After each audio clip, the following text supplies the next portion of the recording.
you did mention City.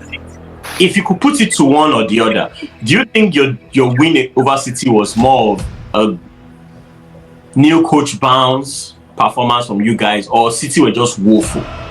If you could pick one. So I think it's a combination of a lot of things, especially after watching City lose to, I don't even know what's the name of that team again. Glen. Yeah, that team. Whatever that name is. Yeah. They are popular now. Those guys.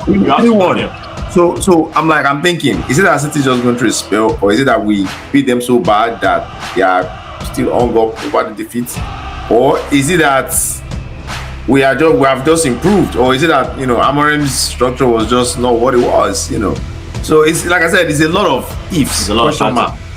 Yeah. So I think it still goes back to my initial statement that I made. Like, this is a good time to play Arsenal.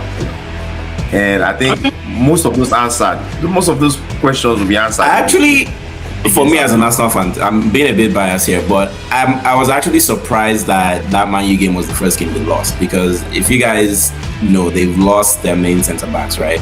Yeah. They had to recall Elneny from Watford to step in, and they were playing Elneny and Kusanov. The game before that, I think, so they've drawn 3 games in a row, but I expected them to lose the game before that. The game before that was against Brighton.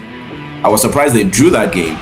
And it seemed like Elneny was maybe settling in. But I think we've seen it in the last 2 games that they're very susceptible in the back, which explains, why they rushed and went to get Elneny. Because Elneny and Kusanov are not at the level of what they need when you're trying to challenge for the title or when you're trying to make Europe. Because the other teams that are trying to make Europe are far greater quality: Arsenal, Liverpool, Chelsea, right?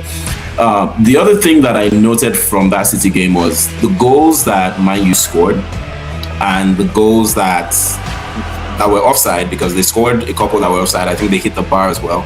They were all from transitions. Yep. Right? Quick breaks, which has been Man U's bread and butter all season. So that's something I think we're going to have to watch out for.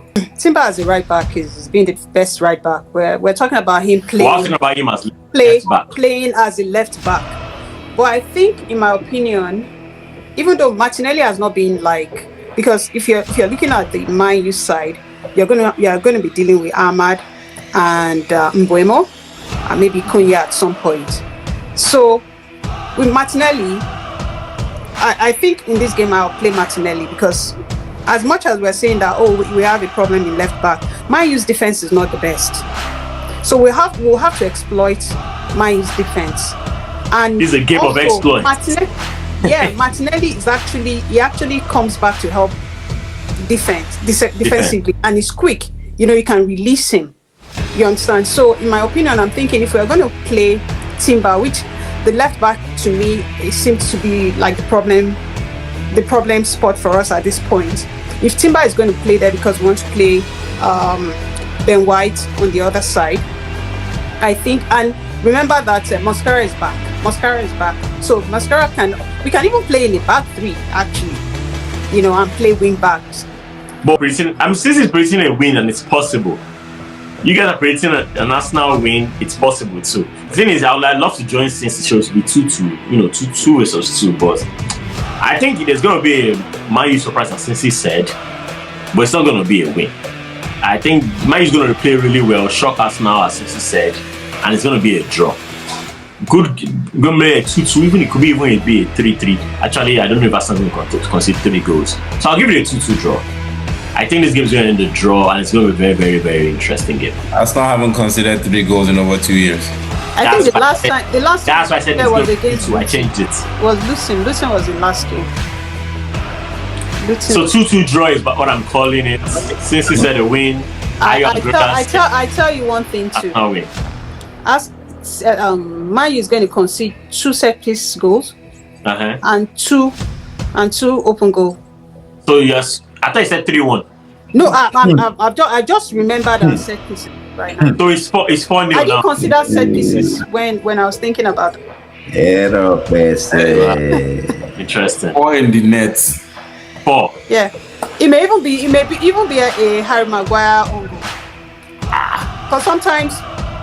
I don't Harry Maguire. No, because sometimes if we don't even score, we tell that the other teams help us score. Yeah, we have an on-goal striker that also comes in every now and then. Sounds like y'all getting cocky, but yeah, let's wrap it No, up. no, it's not being cocky, but I think really Arsenal has the overall. Hey, when you did that, they win Topsy and Lobster. Yeah. I remember very well. It always plays out for you well, since you don't worry. We'll be back here.